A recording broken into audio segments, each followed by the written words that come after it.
प्यार के नशे में धुन होके शालिनी ने अमित से शादी तो कर ली थी, लेकिन शालिनी को ये नहीं पता था कि अमित के घर में बस एक ही कमरा था। शालिनी के घर वाले इस शादी के सख्त खिलाफ थे, लेकिन शालिनी ने अपनी माँ से कहा था, माँ मैं शादी करूंगी तो सिर्फ अमित से करूंगी, वरना किसी से नहीं करूंगी। अमित ने भी बार बार शालिनी से कहा था, देखो शालिनी, मैं गरीब हूँ, मेरे पास कुछ भी नहीं है, ना अच्छा घर है और ना ही मैं तुम्हें अच्छा खिला सकता हूँ। लेकिन शालिनी जिद पर अड़ी थी। कोई बात नहीं, मैं बस तुमसे शादी करना चाहती हूँ, चलो आज ही शादी कर लेते हैं। असल में शालिनी को बस अपने माता पिता को गलत साबित करना था। मम्मी पापा मुझे बोलते हैं कि मैं तुम्हारे साथ तुम्हारे घर में नहीं रह पाऊंगी, मुझे उन्हें रह कर दिखाना है। वो सच ही तो कहते हैं शालिनी, तुम्हारे पास सब कुछ है, तुम्हारे हर एक कमरे में एसी है, मेरे पास तो एसी भी नहीं है। प्यार में एसी हो या फैन क्या फर्क पड़ता है, मुझसे शादी कर लो अमित, आज ही शादी कर लो। शालिनी जिद पकड़कर बैठ गई। अमित भी शालिनी से प्यार तो करता ही था। उन दोनों ने शादी कर ली और शालिनी अपना घर छोड़कर अमित के एक कमरे वाले घर में चली गई। उस घर में अमित के माता पिता और 2 बहनें भी रहती थी। अमित ने सभी से कहा, माँ बाबा मैंने शालिनी से शादी कर ली है, आज से वो हमारे साथ ही रहेगी। हाँ सासू माँ, मैं इसी घर में रहूंगी, प्रणाम लीजिए। अमित के माता पिता चिंता में पड़ गए। शालिनी अपनी दोनों ननद के साथ बातें करने लगी और अमित के माता पिता ने अमित को अलग ले जाकर कहा, बेटा ये क्या किया तूने, इतनी गर्मी में शादी, वो भी अमीर लड़की से। तुझे पता तो है ना कि हमारे पास सिर्फ एक ही कमरा है। पता है माँ, लेकिन शालिनी ने ऐसी जिद पकड़ ली कि मैं उसे मना ही नहीं कर पाया। जिद पकड़ ली और तू मान गया?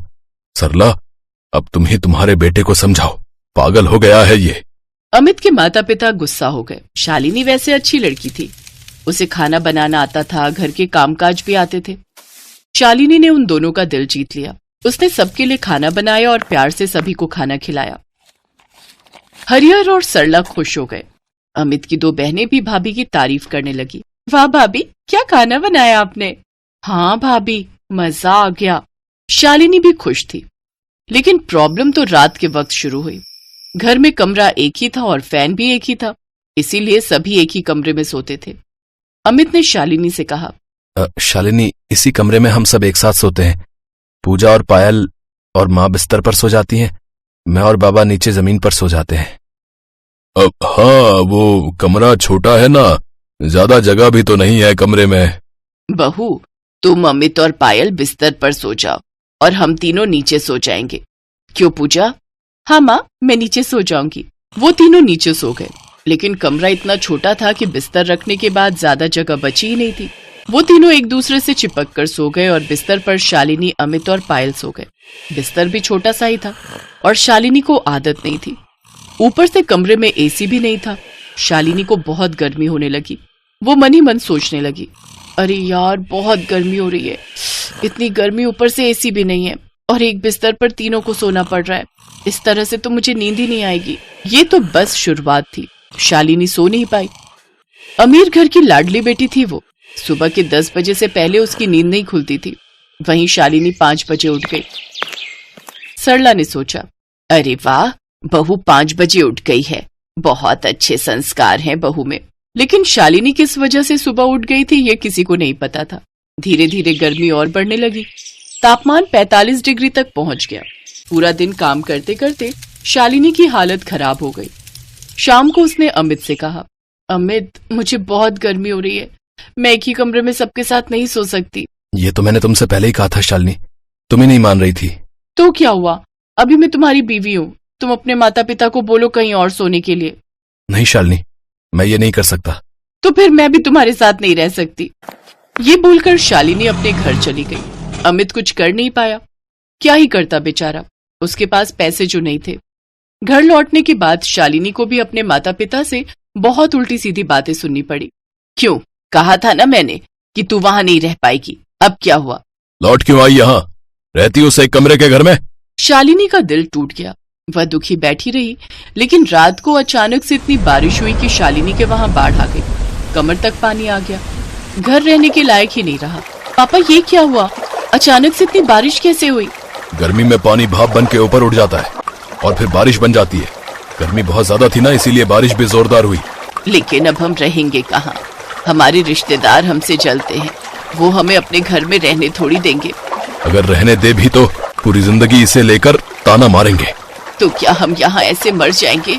नहीं माँ, 2 दिन ससुराल में बिताकर ये तो समझ में आ गया है कि मेरे ससुराल वाले दिल के बहुत अच्छे हैं, वो हमें रहने के लिए जगह दे सकते हैं। अमित के यहाँ बारिश तो हुई थी, बाढ़ नहीं आई थी। शालिनी अपने माता पिता को लेकर अमित के घर आई। अमित के माता पिता और बहनों ने शालिनी और उसके माता पिता को प्यार से घर के अंदर बुलाया। आप हमारे समधी और समधन हैं, आप कमरे में रहिए हमारी बहुरानी के साथ, हम छत पर रह लेंगे। बस कुछ ही दिनों की बात है, हमें ऐसे बहुत शर्म आ रही है, हमारी वजह से आप लोगों को कितनी तकलीफ उठानी पड़ रही है। अब नहीं, आप तो हमारा परिवार हो, परिवार के लिए इतना तो कर ही सकते हैं। आप लोग बहुत अच्छे हो, हमारी बेटी आप लोगों को छोड़कर चली गई थी, उसे माफ कर देना। इसी तरह सब लोग खुशी से उसी एक कमरे में रहने लगे। बाढ़ ठीक हो जाने पर शालिनी के माता पिता तो लौट गए, लेकिन उनका दिल और खुद शालिनी उसी घर में रह गई। कुछ दिन बाद अमित की अच्छी नौकरी लग गई और उसने बड़ा घर बना लिया। उसके बाद सभी खुशी खुशी रहने लगे।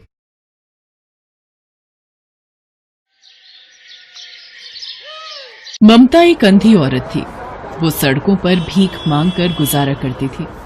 उसका पति कुछ समय पहले ही भीख मांगते हुए सड़क दुर्घटना में चल बसा। अब ममता अपने दोनों बच्चों के साथ शहर में बिल्कुल अकेली हो गई थी। सड़क के किनारे बच्चों को बैठाकर वो इधर उधर भीख मांगने जाती। कुछ मिलता तो खा लेते, वरना भूखा ही सुला देती। आते जाते लोग ममता के कटोरे में भीख में सिक्के डाल जाते। बाबूजी, कुछ पैसे दे दो, बड़ी मेहरबानी होगी बाबूजी। खुले पैसे नहीं है मेरे पास, माफ करो। बहन जी कुछ पैसे दे दो, मेरे बच्चे भूखे हैं। तुम लोगों से जब कमाया नहीं जाता, बच्चों को पाला नहीं जाता, तो बच्चे पैदा क्यों करते हो? ये ले 1 रुपया, मेरे पास टूटे पैसे और नहीं है। माँ, भूख लगी है। रुक, मैं चाय वाले से ब्रेड का पीस खरीद कर देती हूँ। राजू भी रो रहा है, चल मैं इसके लिए दूध खरीद कर लाती हूँ, तू मेरा हाथ पकड़ ले। ममता पिंकी को चाय वाले से एक ब्रेड का पीस लेकर देती है और बेटे के लिए 5 रुपए का दूध खरीदती है। ऐसे ही उसकी जिंदगी कट रही थी। उसके साथ और भी कुछ औरतें भीख मांगती थीं, जिनमें से एक थी सरिता। वो अपने छोटे से बेटे को कमाई का जरिया बनाकर पैसे कमाती थी। माँ, ये मोहन लंगड़ाकर क्यों चल रहा है? इसके तो पैर बिल्कुल ठीक है। ऐसे ही लंगड़ाकर चलना, और सुन, पैसे वाले लोग दिखाई देते ही उनकी गाड़ी के सामने आ जाना, वो तुझे लंगड़ा देखकर अच्छे पैसे देंगे।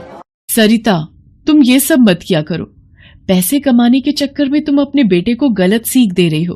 अरे वो अंधी, तू ना अपना मुंह बंद रखा कर।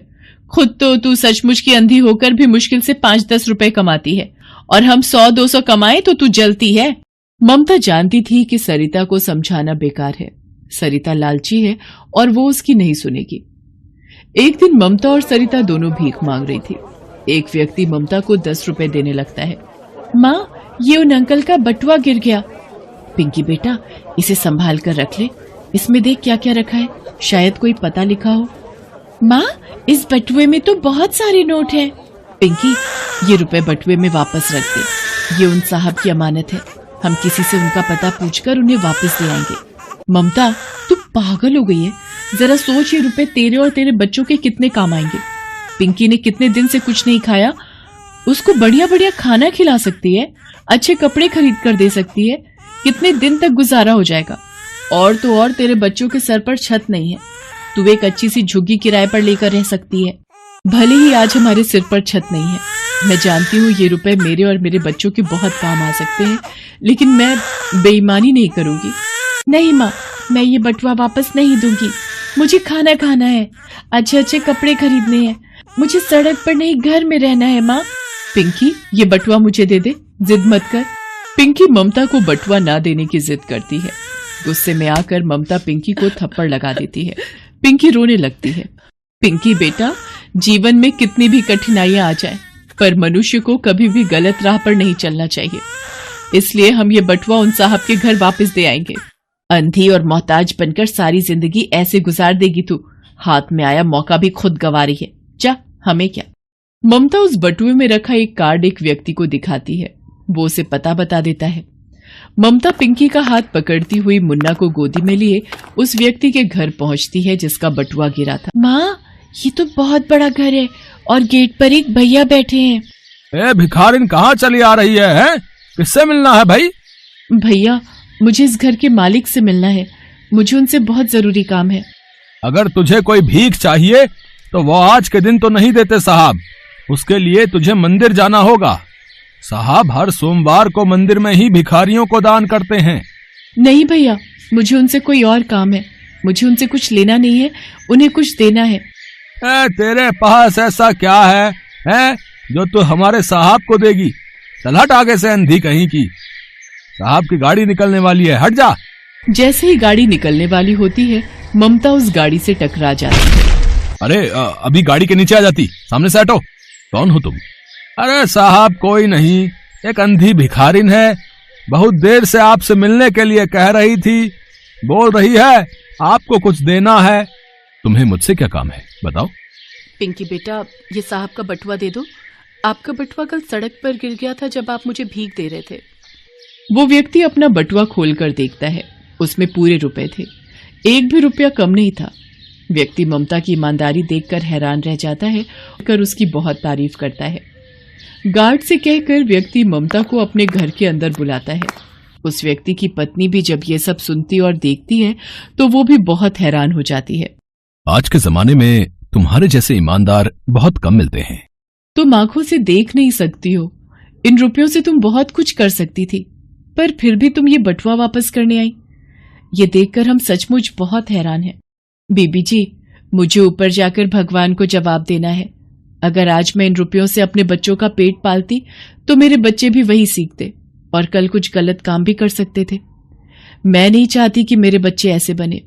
मेरी बदकिस्मती ये है कि मैं अपने बच्चों के लिए आंखों से अंधी होकर कुछ नहीं कर सकती, पर उनमें अच्छे संस्कार तो डाल सकती हूँ ताकि वो खुद से मेहनत करके ईमानदारी के रास्ते पर चल सके। तुम्हें परेशान होने की कोई जरूरत नहीं है बहन। तुम अपनी आंखों से भी देखोगी और अपने बच्चों के लिए काम करोगी। तुम्हारी आंखों का इलाज मैं करवाऊंगा और तुम्हें रहने के लिए छत मैं दूंगा। उस व्यक्ति की बातों को सुनकर ममता बहुत खुश होती है। वो व्यक्ति अपनी पत्नी के साथ मिलकर ममता को रहने के लिए घर खरीद कर देता है और एक अच्छे डॉक्टर से उसकी आंखों का इलाज करवाता है। ममता की आंखों की रोशनी लौट आती है। मैं देख सकती हूँ डॉक्टर, मुझे दिखाई दे रहा है। मैं इस दुनिया को देख सकती हूँ। मैं अपने बच्चों को देख सकती हूँ। पिंकी, मुन्ना, मेरे बच्चे। माँ, तुम देख सकती हो, तुम मुझे देख सकती हो। बाबूजी, बेबी जी, ये सब आज आपके कारण ही संभव हुआ है। आप लोगों ने मेरे ऊपर बहुत मेहरबानी की है। मेरे बच्चों को मेरे कारण नई जिंदगी मिल जाएगी। मैंने कुछ नहीं किया, करने वाला तो ईश्वर है। उन्होंने तुम्हें ईमानदारी का फल दिया है। अब से तुम अपने बच्चों के साथ अपने घर में रहोगी। ममता, अब तुम्हें भीख मांगने की कोई जरूरत नहीं है। तुम हमारे पास काम करोगी, जिसके बदले हम तुम्हें अच्छी पगार देंगे। ममता को उसके जीवन में वो सब मिल जाता है जिसकी उसने कामना भी नहीं की थी। उसके सिर पर छत थी और कमाई का जरिया भी था। उसे ईमानदारी का फल मिल जाता है। ममता के जीवन में आई खुशियां देखकर सरिता भी अपने व्यवहार पर बहुत शर्मिंदा थी। उस दिन के बाद सरिता भी मेहनत करती है और अपने बेटे को भी अच्छी सीख देती है। Thanks for watching.